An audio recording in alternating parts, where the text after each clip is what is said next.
नमस्कार मंडळी, रेश्माज किचनमध्ये तुम्हा सर्वांचं पुन्हा एकदा खूप खूप खूप मनापासून स्वागत आहे। आजची रेसिपी थंबनेल पाहून समजलंच असेल, हेल्दी अशी मुलांसाठी आपण चॉकलेट्स बनवतोय। घरातील ड्रायफ्रूट्स पासून आणि डार्क चॉकलेट पासून हेल्दी अशी चॉकलेट्स बनवणार आहोत। मुलं बाहेरच्या चॉकलेटची डिमांड सारखी करतात, त्यामुळे ही चॉकलेट सर घरी बनवली तर एक 15 दिवसातून द्यायला काहीच हरकत नाहीये। चला तर मग कशी बनवली ते दाखवते। इथे मी 10 खजूर घेतलेले आहेत। काळी खजूर आहे, ही 10 घेतलेली आहे। आता हिला असं मध्ये कट लावून यातली बिया काढून घेतलेल्या आहेत बाजूला। आता या ठिकाणी मी 50 ग्रॅम इतकं डार्क चॉकलेट घेतलेलं आहे। ड्रायफ्रूट्स घेतलेले आहेत, काजू, बदाम, किशमिश कट करून घेतलेले आहेत आणि खजूरला मगाशी दाखवल्याप्रमाणे बिया काढून घेतलेल्या आहेत कट लावून। अशा डार्क चॉकलेट घेतलेलं आहे, 50 ग्रॅम आहे। हे या बाउलमध्ये दिसत आहे, हे डार्क चॉकलेट आहे। माझ्याकडे डार्क चॉकलेट होतं, डार्क कंपाऊंड केकसाठी आणलेलं होतं ते होतं। आता खजूरमधल्या बिया या प्रकारे अगदी हलक्या हाताने कट लावून काढून घेतलेल्या आहेत। ते मी एक बी काढून दाखवते, जेणेकरून तुम्हाला समजेल की मी कसं काढून घेतलेलं आहे। आता हे 50 ग्रॅम डार्क कंपाऊंड चॉकलेट होतं माझ्याकडे केकसाठी आणलेलं, म्हणून मी घेतले। तुम्ही डेअरी मिल्क घेतली तर ही चालेल। 50 ग्रॅम घ्यायची आणि या 3 टीस्पून इतकं दूध ॲड करायचं आहे आपल्याला। 3 टीस्पून इतकंच दूध ॲड करणार आहे, जेणेकरून आपल्याला त्यामध्ये चॉकलेट डीप करता येतील। अंदाजाने मी 3 टीस्पून इतकं दूध ॲड केलेलं आहे। आता बटर घालणार आहोत, जेणेकरून एक चिकनाई येईल आपल्या चॉकलेटला आणि चॉकलेट अगदी पटापट मेल्ट होईल, म्हणून एक अर्धा टीस्पून इतकं बटर ॲड करून घेणार आहे। अमूलचं बटर होतं म्हणून घातलेलं आहे मी, नसेल तर तुम्ही घरचं शुद्ध गाईचं घी घातलं तरीही चालेल। आता अर्धा टीस्पून बटर ॲड करून घेतलं। आता डबल बॉईल मेथड पद्धतीने आपण हे चॉकलेट मेल्ट करून घेऊयात। आपल्या पाण्याला उकळी आलेली आहे। पाणी इतकं ठेवायचं आहे पातेल्यात की जेणेकरून बाउलला ते चिकटलं नाही गेलं पाहिजे, फक्त वाफ लागली पाहिजे एवढंच पाणी ठेवायचं। आणि पाण्याला उकळी आली की गॅस बंद करायचा लगेचच, नाहीतर चॉकलेट आपलं बाउलला चिटकेल भरपूर सारं आणि कडक होईल, पॅचोलानेही ते निघणार नाही। त्यामुळे पाण्याला उकळी आली की गॅस बंद करायचा आणि डबल बॉईल मेथडने असं एकसारखं हलवत आपल्याला हे डार्क कंपाऊंड मेल्ट करून घ्यायचं आहे। आत्ता जरी हे पातळ दिसत असलं तरीसुद्धा व्यवस्थित एकसारखं हलवलं की अगदी व्यवस्थित आपल्याला चॉकलेट डीप करायला येतील एवढं ते मेल्ट होणार आहे। चला तर मग हे पटापट आपण डबल बॉईल मेथडने हे मेल्ट करून घेऊया। ज्या प्रकारे मी व्हिडिओमध्ये दाखवते त्याच प्रकारे एकसारखं हलवतच आपल्याला चॉकलेट मेल्ट करून घ्यायचं आहे।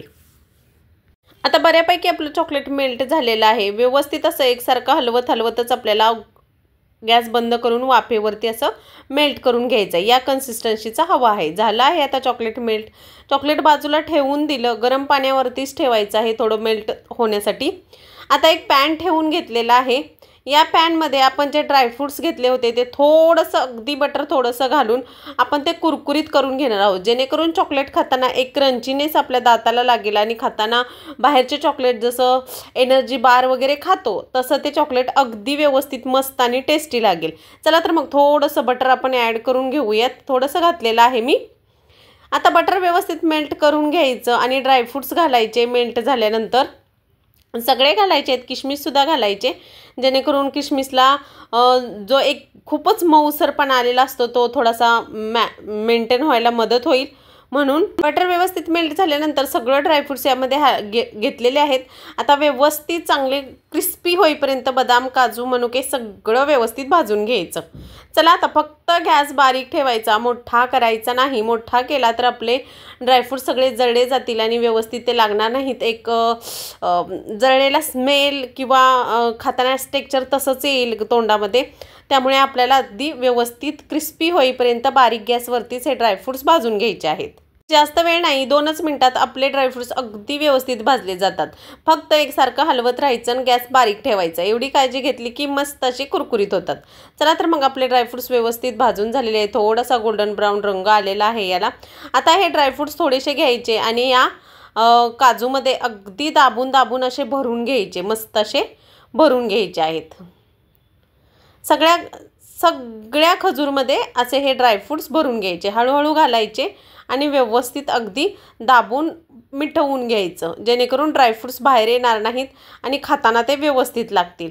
आणि खजूर ही मऊच घ्यायची, कडक घ्यायची नाही. कडक खजूर जर घेतली तर हे चिपकलं जात नाही आणि व्यवस्थित होत नाही. त्यामुळे आपल्याला अशी खजूर मऊसरच घ्यायची आहे, जेणेकरून ह्याची ज्याचं जे बाजूनी कट केलेलं आहे ते व्यवस्थित आपल्याला मिटवता येईल. अशी सगळी खजूर मी ड्रायफ्रूट्स घालून भरून घेणार आहे. एकवर अशी सगळी खजूर मी भरून घेते आहे. सगळी खजूर भरून झाल्यानंतर तोंड मिटवून बाजूला ठेवून द्यायची ही खजूर. सगळी खजूर अगदी व्यवस्थित भरून झालेली आहे. थोडंसं ड्रायफ्रूट्स राहिलेलं आहे, ते गार्निशिंग करायसाठी वापरणार आहोत आपण. आता जे गरम पाण्याचं पातेलं होतं त्याच्यावरतीच मी हे ठेवून घेतलेलं आहे, जेणेकरून हे असंच राहील मेल्टेड. असं याच्यामध्ये एक खजूर जी आपण भरून घेतली होती ती घालून घेतलेली आहे. वरून असं त्याला गार्निशिंग करायचं आहे, व्यवस्थित डीप करून घ्यायचं. आणि मी समोर एक बाउल ठेवलेला आहे, त्या बाउलमध्ये असं ठेवून देणार आहे एकवर. सेट होण्यासाठी आपण फ्रीझरमध्ये ठेवणार आहोत, त्यामुळे एक खजूर असं व्यवस्थित टाकून घ्यायची. वरून व्यवस्थित मेल्टेड चॉकलेट ॲड करून घ्यायचं आणि असं ठेवून द्यायचं आहे. अगदी सोपी, साधी आणि खायला खूप छान लागणारी रेसिपी आहे. मुलं आवडीने खातील. खजूर ज्यांची मुलं खात नाहीत त्यांनी ही रेसिपी नक्की ट्राय करा बरं का, आवडीने खातील. अगदी चॉकलेट आणि खजूर दोन्हीही मस्त असं कॉम्बिनेशन आहे आणि टेस्टीही लागतं. असं सगळी चॉकलेट्स मी यामध्ये ठेवून घेत आहे. एकवर असं पटापट सगळे चॉकलेट यामध्ये ॲड करून घेणार आहे मी. अशी ठेवून घ्यायची. मी तर बाउल घेतलेला आहे, तुम्ही प्लेट काहीही घेऊ शकता आणि त्याच्यामध्ये ठेवून द्यायची. वरून झाकायचीही गरज नाही आहे. सगळं व्यवस्थित असं एकसारखी लावून घ्यायची. वरून ड्रायफ्रूट्स ॲड करून घ्यायचे. ड्रायफ्रूट्सने एक क्रंचीनेस असतो, तो खूप छान टेस्टी आणि मस्त लागतो. त्यामुळे वरून असे ड्रायफ्रूट्स मी उरलेले होते ते याच्यावरती डेकोरेशनसाठी किंवा गार्निशिंगसाठी वापरत आहे मी. काजू बदाम जे आपण खरपूस भाजून घेतले होते ते ॲड करून घ्यायचे. किती मस्त दिसत आहेत ना, अगदी टेस्टी. आता खायलाही खूप छान आहेत बरं का, दिसत आहेत तसेच आहेत, अगदी टेस्टी. आता चला फ्रीझरला ठेवून देऊयात रात्रभरासाठी. तर रात्रभर फ्रीझरला ठेवल्यानंतर सकाळी काढून दाखवते. थोडं 1-5 मिनटं बाहेर ठेवल्यानंतर प्लेटिंग करून घेतले आहेत. असे दिसतात ही चॉकलेट. अगदी छान मस्त अशी होतात. एकदा ट्राय करून नक्की पहा. एक चॉकलेट कट करून दाखवते तुम्हाला. पूर्ण आतून ड्रायफ्रूट्सने लोडेड आहे आपलं चॉकलेट. अगदी टेस्टी आणि मस्त लागतं. एकदा नक्की ट्राय करा. तर मंडळी, कशी वाटली तुम्हाला आजची रेसिपी हे कमेंट करून मला नक्की सांगा. आणि हे हेल्दी चॉकलेट्स नक्की करून तुमच्या मुलांना खाऊ घाला.